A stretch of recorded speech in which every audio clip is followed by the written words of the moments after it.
Pleasure to see all of you tonight. Before we start tonight's program, this is a reminder that this episode will address various topics related to mental health, physical health, addiction, and a reminder, as always, about multiple sclerosis. These may be sensitive to some of our viewers. Viewer discretion, as always, is advised. We remind you to please consult your doctor, your mental health professional, your outreach group, your sponsor, or specialist before adopting any change to your dietary, physical, and or mental health regime. I would add to that for tonight's episode, a nutritionist, a dietitian, all of those people. They are very important. They should be your final arbiter as far as what you do with your physical health and some sort of dietary regime that you take on. Very important, especially given tonight's conversation, for sure. If you're looking for options with respect to mental health, contact SAMHSA, the Substance Abuse and Mental Health Services Administration, at 1-800-662-HELP. It's 1-800-662-4357. The service is open 24 hours a day, 7 days a week, 365 days a year, and is a confidential, free information service for individuals and family members facing such stressors. Importantly, if you're feeling suicidal crisis or emotional distress and need to be put in touch with a crisis center, please call the Suicide Prevention Lifeline at 1-800-273-TALK. It's 1-800-273-8255, or go to suicidepreventionlifeline.org. You can also text the word HOME to 741-741. Those resources are also available 24 hours a day, 7 days a week, 365 days a year. And then I would not have the disclaimer unless I talk about something that has been paramount in my mind since January, but for that matter, the last 10, 11 years, and that of multiple sclerosis and demyelination. The National MS Society is a collective of passionate individuals who want to do something about MS now, to move together towards a world free of multiple sclerosis. Multiple sclerosis is comprised of unpredictable and often disabling flare-ups of the central nervous system. Such flare-ups disrupt the flow of information within the brain and between the brain and the body. The National MS Society is the largest private funder of MS researchers in the world, investing more than $1 billion to date. MS stops people from moving, but the National MS Society exists to make sure that MS doesn't. To contact the National MS Society, please call 1-800-344-4867. Once again, 1-800-344-4867. Or go to their website at nationalmssociety.org. Thank you. Thank you to those who have donated money to this amazing organization, or even those people that went to the National MS Society to find out more about multiple sclerosis and demyelination. It touches me and over to 1 million people in this country to have multiple sclerosis in so many ways. And we appreciate all of you. And on that, let's begin. Would you believe that in the process of muscle gain, that the device behind me and that of a treadmill has become to be more effective than anything else before? It could also have something to do with the fact that I want to run a 5K, a 10K, a half marathon, and a full marathon in 2022. We got a lot to talk about, and this is a venture forward.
Good evening, or good morning, or good afternoon, wherever you may be, and welcome to the Venture Forward. I am John Venturini, a recovering addict of overeating, obesity, alcoholism, and compulsive gambling, and it is an honor and pleasure to see all of you tonight on YouTube, Facebook, and Twitch.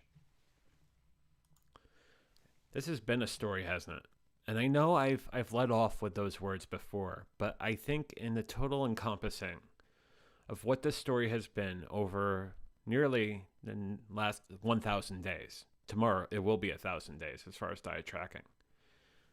I am now realizing that we are at a place where we're trying to figure out what the next step is. Obviously, in the beginning, it was trying to watch the weight and trying to get the weight down to something that is not morbidly obese of class 4, class 3, class 2, class 1. And trying to live a life where I can move from point A to point B without needing to stop every 5 to 10 seconds to sit down. And I am overly blessed and thankful that I can move around and I can live a healthy life. It took a while. It took a long time to get there. But we're at a place now where I have a chance. I have a chance to do things. And there is a long list of things that I want to try to accomplish in 22 and beyond. And we'll talk about that at the end of tonight's show. But in order to understand what the course correction, what the agile move is now, we have to talk about the past and what I did in the past and how that changes as we go forward. But before I do that, I want to say hello to all of you on YouTube, Facebook, and Twitch. And I got someone who wins the door prize, and that of Sarah. Sarah says, hi, JV, on YouTube. I say, hi, Sarah. Hope you're doing well. Hope you're having a fantastic Thursday evening. There are commonalities between losing weight and tracking to lose weight, but also tracking to gain physical fitness, gain muscle, whatnot. The issue with me is that over time, I've developed a very weak upper body, a very weak core. My legs were always strong because I was carrying 480 pounds. But there are areas of my body that need serious help as far as muscle growth, especially that of my upper body and my core. So in the beginning, it was about trying to track food, trying to eat the most optimal things, trying to do things that made sense for my metabolism. Now it's a question of what do I need to do to support the things that I do in the gym or when I go working out or when I go for a hike or what have you. So let's talk about that. We talk about this episode being from weight loss to muscle gain and overall fitness. Now, this is what this is about. It's about moving from one realm to another realm. But the two realms are incredibly correlated, as you'll see in mere minutes. Tonight's show, we talk about, I hit the main goal. Now what do we talk about? Well, we talk about something where we are not too far behind from talking about Harris Benedict and Mifflin St. Jean. And you're saying Harris Benedict, Mifflin St. Jean, well, who are they? Those are two of the most widely used formulas that are out there to calculate basal metabolism rate and total daily energy expenditure. The things that we go by to figure out energy versus energy out. We'll talk about exactly the calculation and actually show you a calculation as how it pertains to me in a few minutes. From that, we then talk about BMR for weight loss versus Bmr and Tdee for muscle build, and two very different numbers. The mathematics are related, but they are different numbers. We'll then talk about working out now versus what I did before to get up to this point. And then we'll talk about that new set of goals, as I kind of alluded to in the pre-roll. And of course, as always, we'll take your questions and comments.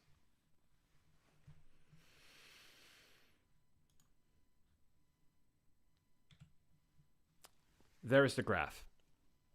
There's the graph that was on the open as far as this is where I was, and this is what ended up becoming 480 pounds in January of 2019, and this is how it basically came down to where I am now at 174. And it took a lot of work, but it took a lot of work on many different fronts. We talked about the diet itself. We talked about, or starting to talk about, the physical workout as well. And we talked about the mental health journey for a while. And we'll continue to talk about the mental health journey because that never ends. Our mental health is just as important as our physical health. Without the mental health and without trying to calibrate that, I don't think any of that graph would be possible. So it's definitely part of it. But now the question is, how do we maintain it? How do we build our physical fitness? How do we build muscle? How do we start walking, jogging, and running? It takes time, as much as it did the last 1,000 days to to lose this weight. Now it's a question of gaining this physical fitness. We talked about this last week. It's been a diet that has taken many different forms, and this is just a reprise. In February 2019, we talked about caloric reduction. In May of 2019, we realized alcohol was part of the problem. In July of 2019, the macros became part of the topic, and we'll talk about exactly what happened to the macros as far as the weight loss journey, but what needs to happen to the macros now. In April of 2020, I started doing a little bit of physical activity, but not as much physical activity as I've done in 2021. And the results are various and dramatic, to say the least. Lastly, in going to this month, we're talking about a situation where my body fat is down to 13.8%, 14%, training for road races, and being the skinniest I've been in a very, very, very long time. This graphic is the same graphic as last week. I've lost a pound since this graphic was created, so it's 174 now. But the diet has taken these forms, and they're all very fundamental as far as trying to gain my physical health. So what does that look like now? Well, it goes back to a dietary tool set. We talked about Harris Benedict. We talked about Mifflin St. Jean. And we'll actually do a calculation in the next couple of slides at exactly what is involved in the calculation. Not terribly complicated.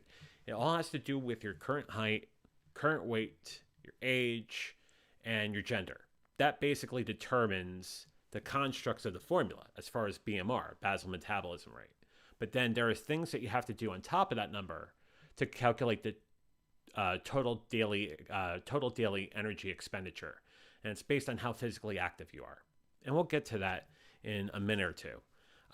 When we were talking about weight loss, the approximation was 500 calories basically equates to a pound, because there's about 3,500 calories equated to a pound. If you lose 500 calories a day off of that basal rate, or that TDEE, that's equal to a pound. Well, now the question is not trying to reduce that number, but rather trying to gain a certain number on top of it, because there are parts of the body that need help. And in this case, protein becomes even more important than it was before. And protein was very important. So exactly what that looks like, it's going to be similar, but a little bit different.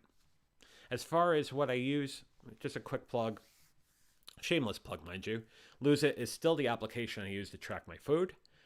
It's something that's available on a web app, also on my phone, and it keeps me honest.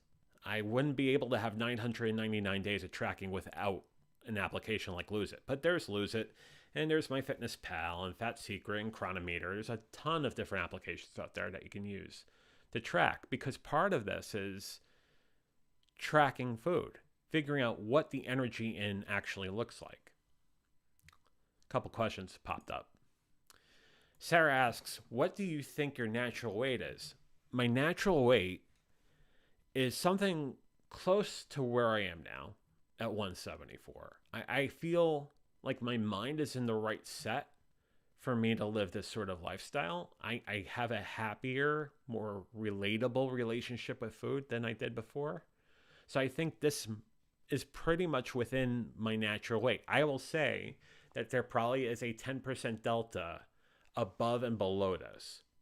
I would say not below. I would say above it. So probably 175, 174 to say 190, 200 tops. I think that is my natural weight. Now, we've talked about this on the show before. There is going to be an operation I go through next year to reduce the extra skin, because when you become 480 pounds, you have a lot of skin on you that is not easily taken off by mere working out or physical activity or diet or what have you. And at that point, we'll see exactly what that turns out to be. I am still of the thought that that skin weighs at least 8 to 10 pounds because there's been so much on it. Truth be told, though, I think in working out more now and doing the muscle building and routines like HIIT, high interval or high intensity interval training and functional strength training, stuff like that, I think the skin has started to melt back. But only time will tell, and a trip to my PCP in January will be a better indicator of that. My PCP is also a doctor who works in bariatric medicine, although she never saw me for bariatric medicine. It's just a specialty of hers. So she has a thing or two to say about that. But we'll see exactly what she weighs in come January. A couple of hellos. Laura over on YouTube says, "Hi JV, hi Laura, hope you're doing well." And we have Awesome Wood Things on YouTube saying hello. Awesome Wood Things, also known as Matt Haas, co-host of VF Talks, that airs Friday nights, 6:30 Eastern, 3:30 Pacific. Hello to everybody. So going back to your question, Sarah, I truly think that is my natural weight. Anywhere between 175 and 200. I haven't felt this great in a very long time. Outside of I think running myself ragged from time to time, and also the effects of MS, I'm definitely in a place where I'm in a better sort of condition physically. So I think that has a lot to do with it, for sure. So that's what the dietary tool set looks like, right? Let's actually do a calculation. Not to turn this into math class for a second or arithmetic, but let's talk about that. BMR, basal metabolism rate, using the Harris-Benedict methodology is basically calculated like this. And we'll start with females. 655 plus 1, 655.1 plus 4.35 times your weight in pounds, plus 4.7 times your height in inches, minus 4.7 times your age in years. That's the female. With the male, it's 66 plus 6.2 times your weight in pounds, plus 12.7 times your height in inches, minus 6.76 times your age in years. The reason why I'm reciting these formula is because there are some people that are listening to the show that do not see this graphic. So I figure I would actually read what the formula is. But if you get a chance to catch this on a replay, by all means, definitely take a look at this slide. It talks exactly on how to calculate this. In my case, I'm 44.3 years old, 70 inches tall, and weigh 174. So that'd be 66 plus 6.2 times 174 plus 12.7 times 70 minus 6.76 times 44.3. Or in other words, 66 plus 1079 plus 889 minus 300, or a BMR of 1,733. Now you're saying to yourself, well, BMR is 1,733. Well, that's not a lot. You're talking about going to places like Fogo and eating all this meat, and certainly that's not one. That's got to be more than that.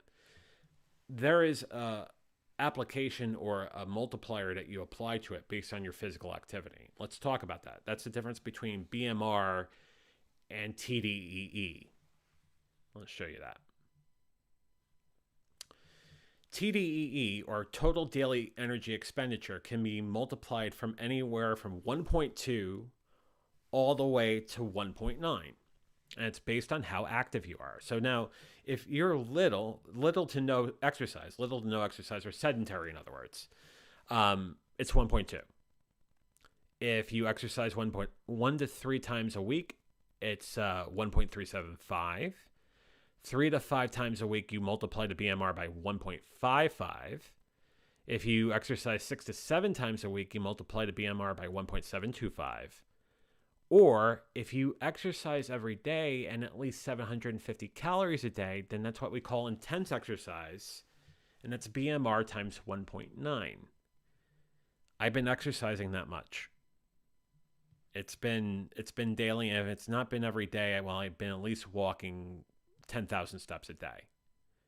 So we would take the BMR of 1,733, times it by 1.9. We get a TDEE of 3,293. Now, that's one thing. If now we're going to talk about muscle gain, we need to actually consume more than that.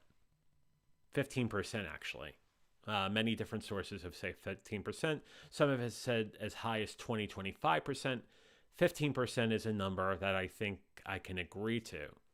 And the 15% on top of the 3,293 would be 3,787. It's a lot of calories. But then you're also very physically active, so you realize you're depleting a lot of calories through just doing a lot of work or a lot of exercise or a lot of physical activity. So there's that sort of balance between the two that you have to be very cognizant of. This basically sets up a rubric or a foundation for me to work between as far as trying to add muscle, or at least trying to maintain my weight. I'm going to go back to Maine for a second. And this is a bit of a follow-up. 3 weeks ago, when I was away, I had a situation where I nearly passed out. And that was after walking nearly 19 to 20,000 steps and only having about 800 to 900 calories. And the 800 and 900 calories were had in the middle of the day. And needless to say, I didn't have much more as far as nutrition between now and then. And hydration-wise, I was drinking some water, but not as much water as I should. The leading sort of advice there is you should drink 1 ounce of water for every 2 pounds you are. So if you weigh 200 pounds, then you should have 100 ounces of water. It's what the leading sort of advice has been. The sort of parenthetical therein is, if you drink caffeinated beverages like coffee or soda, you have to basically replace that too. Not necessarily 1 for 1, but you have to keep that in mind because these are diuretics. These are things that are going to dehydrate you. So you have to replenish that in addition to that sort of need of the 1 ounce for every 2 pounds. So I'm walking in front of this restaurant in the middle of, right outside of Cincinnati, and I nearly pass out. I feel like the earth is shaking, and there's no earthquake in Cincinnati. And it's because I had run myself so ragged as far as not eating enough and not having enough water, apparently, that it was affecting me.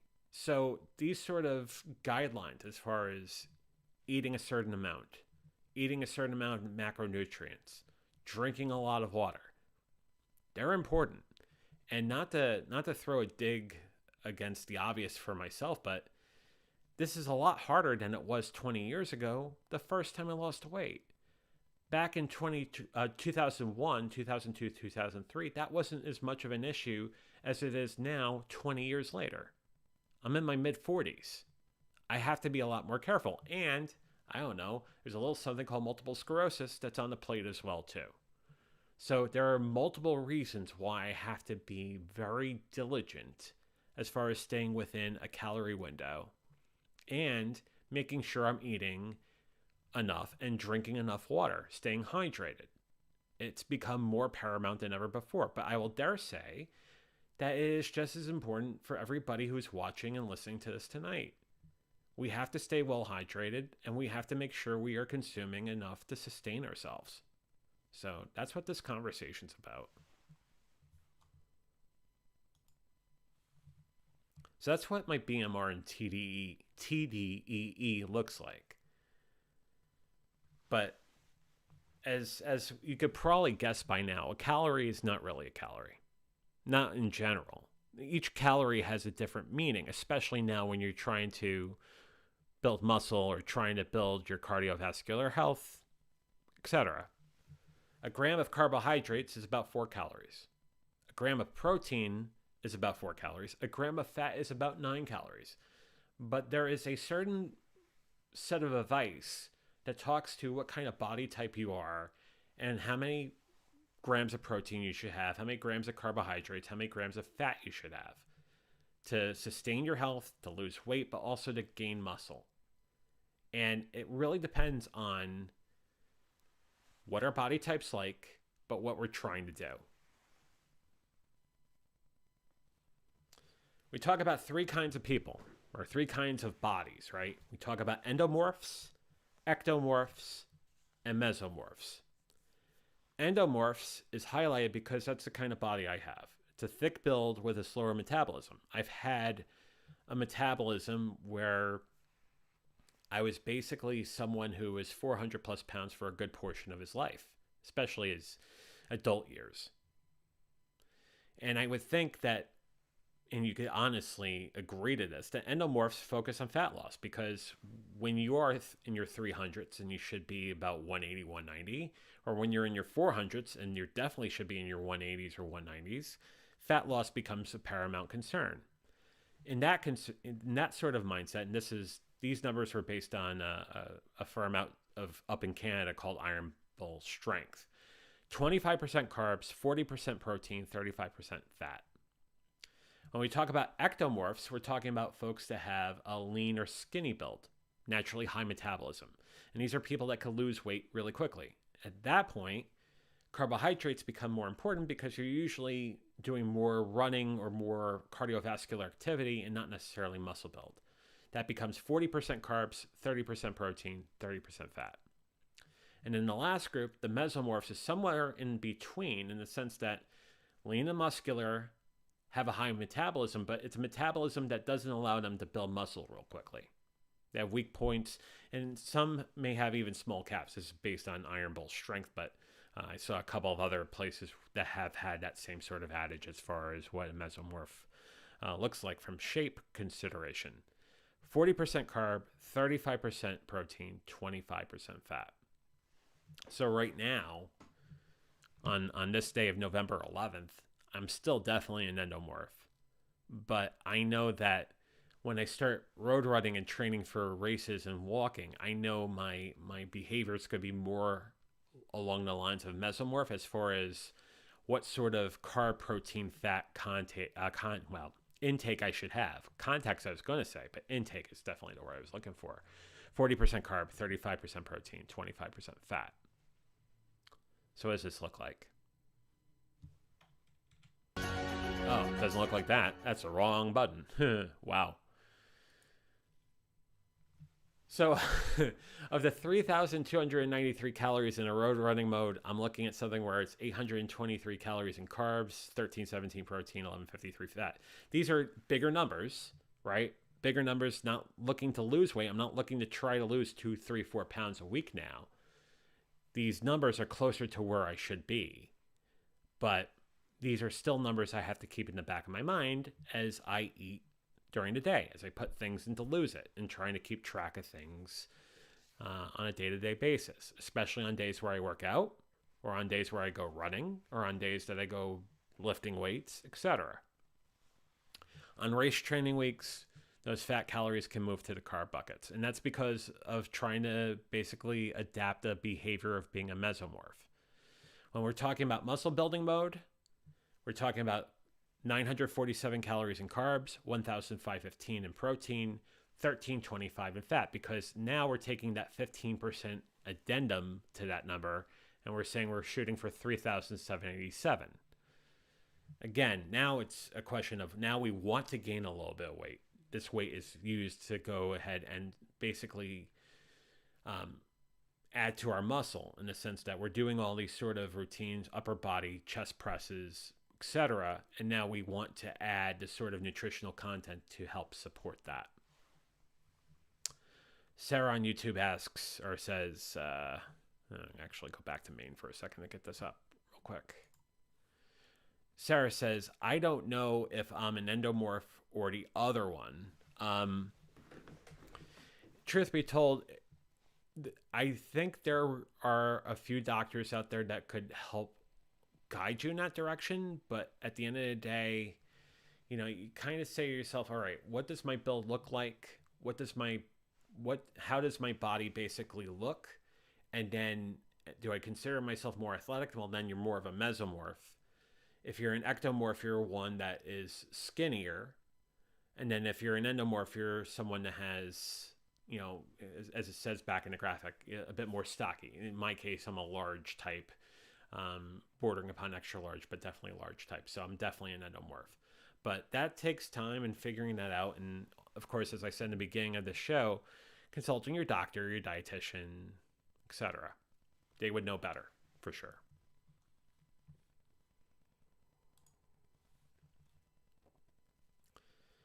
The exercise story is part of this, right? We could talk about how we basically intake food. We could talk about the things we eat, the things we consume. But exercise is a major part of this, right? And before April, May 2021, there was a lot of cardio because when I was still looking to lose a lot of the weight, I was basically looking at 65 to 70% cardio, 30 to 35% HIIT, high interval impact training, and then some strength training. But it wasn't as much as I'm doing now. And I was shooting for about 7,000 steps a day. Now, there's a bit of a debate on this. And there are many leading thought pieces out there that say you need just 7,000 steps a day and that should be good enough. And truth be told, that probably is true. But I know I feel a lot better and I know I've gained my best sort of physical health when it's higher. Does it have to be 10,000? Not necessarily. 10,000 is a number that works for me, but certainly that it's also true that was also a number that was generated by a marketing campaign 30, 40 years ago. But 10,000 steps, go back to me for a second. 10,000 steps ends up being about 5 miles.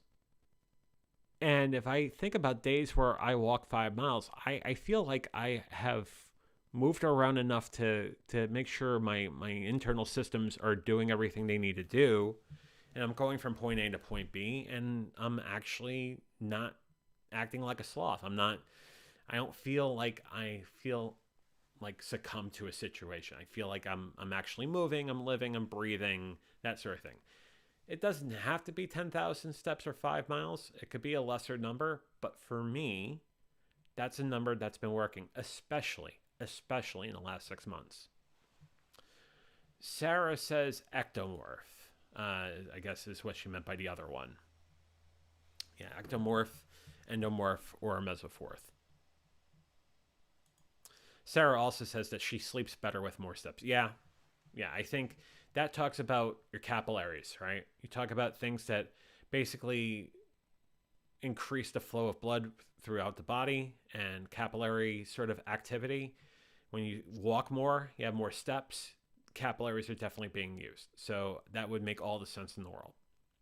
And at some point, I would love to have another conversation about sleep because that is a very important topic with respect to not only weight loss, but just overall health. And this is basically a kind of a public ask, but I'm hoping that Christina will have time to do another episode because the episode she did last year had a lot of great compelling points that we should talk about again because we can never stop talking about how important sleep is. We are human beings. We have to sleep. And we'll love to have that conversation sometime soon.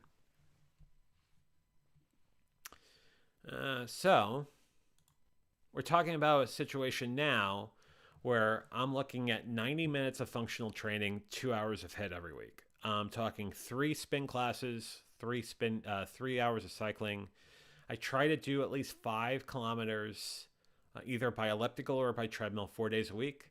And then I try to shoot for 5 miles 2 days a week, which also equates to 1 hike or a long walk. So days where I consider an off day, it's just a day where I do something slow. I do something for like 3 miles per hour, 2.8 miles per hour. But it's a longer walk. It could be 5 miles, it could be 7 miles. The place around here, keeping it local for some of our audience, I like to go to Stroud Preserve over in Westchester. I could usually do about 6 to 7 miles over there, and it is a beautiful place to do a walk. In fact, if you remember, that was the place where I did the virtual walk MS back in May. A great place, just lovely trees, lovely landscaping, a lot of nice historical barns and buildings there. It's just a great place. So, for those that are local, I definitely recommend. If you have a place that you like to hike or walk, and you know you could do 5 to 7 miles, and you don't have to, you're not looking for any sort of speed record. If you could do that once a week, once every other week, one, it's great for this thing up here, your mind. But second of all, going back to Sarah's point, it's a place for your blood to be moving, for your capillaries to be used. So, absolutely important. Sarah goes on and says it's gorgeous. Yeah, it's definitely gorgeous over at Strat Reserve in Westchester. The Wissahickon. Yes. That too. Very, very cool. And if, I don't have a graphic of it right now, but yeah. It's point is, if you use something like trails.com or a lot of great sites out there, a lot of great apps, figure out a great place to go hiking or walking and take use of it. I mean, you get a chance to get some fresh air, clear your mind, and just have a great day out in nature. I wouldn't trade it for the world. The other thing I'll say is, when I went on vacation over in Portland and walking and hiking along the Columbia River on the border of Washington, that was absolutely amazing. In the sense that, one, it was a beautiful day to begin with. A lot of animals, a lot of people hiking, walking, riding their bikes. It was just incredible. But it was just a chance for you to be alone in the elements and just enjoy it. And I think we lose sight of that sometimes, to be one in nature and just enjoy it. And I'm learning to appreciate that more and more, especially these days. With respect to the Wissahickon, Sarah says, I can walk in from my house. It's great. We should hike there sometime. Absolutely. And I'm going to take, yes. Sometime really soon, because before the snow starts and the ice and all that stuff, I would love to do that for sure. And then a slide that I was questioning putting up, but I'm going to talk about it now. And by the time you see this slide, you're going to say, John, what, are you crazy? And you know the story by now. I am a bit crazy. Hold on a second. I'm going to cough.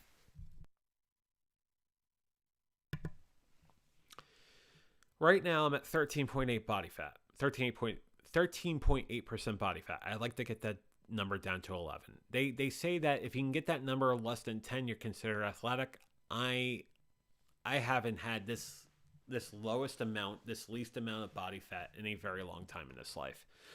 But I'm still tracking it, as I'm tracking what I'm putting into my body. I'm tracking my physical activity, etc. So it's a goal to try to get down to 11% body fat. And then here comes the walk, jog, run portion of this. And I'm not saying I want to try to accomplish all of this, but I want to try to accomplish a good portion of this. I have 3 5Ks I have my mindset on. There's one in Stroud Preserve on the first day of May. There's the Downingtown Turkey Trot next Thanksgiving. And then there is a 5K at Disney World on January 6th. That's tentative because it's going to be something where I have to shuffle, schedules and whatnot to try to book a trip to Florida, yada, yada, yada. But if I can nail that and go on a 5K in January with Mickey and Minnie, yeah, I definitely would love to do that. That's the first tier. The second tier would be a 10K. And again, it's not all of them. It could just be one of them. But I had a 10K looked at in Lancaster Junction, PA on April 17th, or the one in Old Weathersfield, Connecticut on August 21st. I would love to try to get a 10K in, because also on the list is a half marathon. And the half marathon, there's no question where I want to do the half marathon. half marathon will be in Cary, down North Carolina. The course for the half marathon, the Greenways Trail, is incredible, and I definitely want to run it. So I'm starting to gear up for it. I'm going longer distances. Am I officially training for a half marathon? Well, not necessarily, but I'm pretty darn close, and I would say within a couple weeks of going to actually be on a half marathon plan. So that's on the list. And if that's not enough, because you're saying, wow, you've gone from a world where you didn't run at all, now you're putting 5Ks and 10Ks and a half marathon on. I want to run a full marathon. And I would really feel like I've accomplished everything and then some and whatnot in 2022 if I can actually get a full marathon in. The one that I have in mind is equated to the story I just talked about in Portland. There's the Portland Marathon on October 2nd, 2022. And that's the marathon I want to run. Now, there is a parenthetical to that as well. I want to do enough next year to qualify for New York City in 2023. And I'm going to cut over to me for a second. I learned within the last week that my cousin didn't run the marathon this year. And I know there's been a lot going on. And Ian, if you're watching, I love you, man, and always thinking of you, sir. But I would definitely love to give New York City a try. I would love to run that marathon, and I have labeled 2023 as the year that I'm going to do it.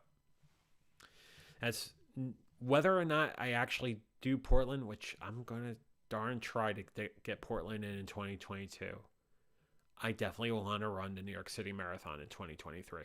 So I'm saying it right now on this episode, November 11th, 2021, I want to run New York City 2 years from now, or coming off of 2 years from now, less than 2 years from now. That's my goal. And I'll get there. Because if I could do all of this, I know I could do that. To be able to run one of the most acclaimed marathons in the world, in the city of my birth, I would love that. I would love the opportunity to do that. So that is the goal. That is absolutely the goal. Because without goals, I mean, we're trying to be better every day and trying to do everything we can within reason. You know, we always have to listen to our bodies, have to listen to ourselves. But boy, if that could be the pot of gold at the end of the rainbow, well, oh man. Going through Central Park, the last 5 miles, you know damn well I want to do it. So that's the goal. That's the big goal. It's a goal for 2 years from now or less than 2 years from now. But that's what I'm looking at. But there's a lot of things that I can check off the list as I get there. There's a lot of things I could check off the list that I already done in the last 2 years. 1,000 days, which gives me a segue to talk about tomorrow in VF Talks, where we talk about anything and everything. But we're going to talk about one additional thing. We're going to talk about the fact that tomorrow is the 1,000th day I've been tracking food. So we'll talk about that a bit tomorrow as well. 1,000 days that had me lose 306 pounds and basically got me my life back. So we're going to be celebrating that tomorrow. And then next week, we got 2 really great topics. Tuesday, we're going to have a conversation about bullying. And we're going to talk to someone who did a presentation about bullying, and we're going to have a really good conversation about it. I, was someone who was bullied when he was a kid. When you had a weight problem, you were always the topic of bullying. Now, granted, I was very fortunate that I didn't have way too much bullying, but there was plenty of bullying in my way. So we'll talk about bullying from that perspective, but we'll also talk about what may make people start bullying others. We'll take it from multiple perspectives. That's a Tuesday conversation. Thursday, we're going to talk about what sort of components has us turn against ourselves. So Tuesday, we talk about man versus others. Thursday, we talk about man versus himself, or a person versus themselves. So it's going to be a week of conflict next week, but we're going to address it head on. Tuesday, Thursday, 8 o'clock Eastern, 5 o'clock Pacific. The celebration for 1,000 days of tracking. And VF Talks, where we talk about anything and everything. Friday nights, 6:30 Eastern, 3:30 Pacific. A couple more comments before we put a giant bow on this. Laura says, big goals and you've come so far in 1,000 days. Thank you, Laura. I appreciate that. I really appreciate that. And Sue over on YouTube. Hi, Sue. How are you doing tonight? She says wonderful goals. Thank you, Sue. I really appreciate that. I appreciate all of you. This journey has become so much more incredible and just that sort of sense of community that we needed. You know, when we're trying to fight 1, 2, 3, multiple things, but to have people behind us and that we can support, it means everything in the world to me. And you, all of you, the audience, and my friends, and my family, all of you mean everything to me too, and I love all of you. Sarah says, you're amazing, JV. Thank you, Sarah. You're really amazing yourself too, and I appreciate you big time. Sarah also says, the capacity to persevere is incredible. Well, one day at a time, one step at a time, one foot in front of the other. We do everything we can to get there. Thank you, Sarah. Thank you, Laura. Thank you, Matt. Thank you, Sue. Thank you, all of you who joined us tonight. But until then, I'm going to say the same thing I say at the end of every Venture Forward and VF Talks. Stay safe, stay sane, stay strong, stay sober. You're worth it. I'll see you tomorrow night at 6:30 Eastern, 3:30 Pacific for a celebration of 1,000 days of food tracking and a conversation about anything and everything. And that of VF Talks. Have a wonderful night. Fly be free.